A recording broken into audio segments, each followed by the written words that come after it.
की आम्ही तिकडे कारवाई करणार आहोत, तुमचे अतिरेकी तिथून हलवून टाका, तुमचे सैन्य काढून टाका, मग आम्ही रिकाम्या जागेवर हल्ला करतो असं म्हणायचं आहे का? असा उद्देश होता का? हेच आमच्या पक्षाने विचारलं. त्यात चूक काय आहे? एखाद्या देशाला असं सांगून हल्ला करणं हे योग्य आहे का? परराष्ट्र मंत्री श्री जयशंकरजी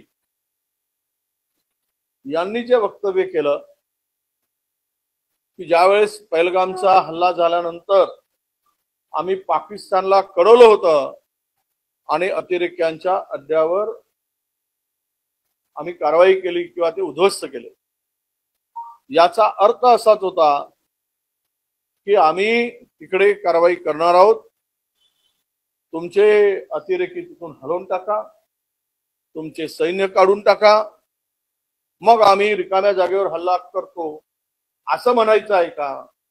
असा उद्देश होता का? हेच आमच्या पक्षाने विचारलं. त्यात चूक काय आहे? एखाद्या देशाला असं सांगून हल्ला करणं हे योग्य आहे का? हे देशप्रेमाचे लक्षण आहे का? या सर्व गोष्टी जनतेपर्यंत पोहोचाव्यात आणि जो काही अतिरेक्यांनी पहलगाम मध्ये जात धर्म विचारून हा पहिल्यांदा अशा प्रकारचा घाणेरडं कृत्य केलंय आणि त्यानंतर देशभरामध्ये सत्ताधाऱ्याकडून, दिल्लीच्या सरकारकडून आणि त्या पक्षाकडून हिंदू आणि मुसलमानांमध्ये जे भांडणं लावण्याचं काम सातत्यानं होत आहे,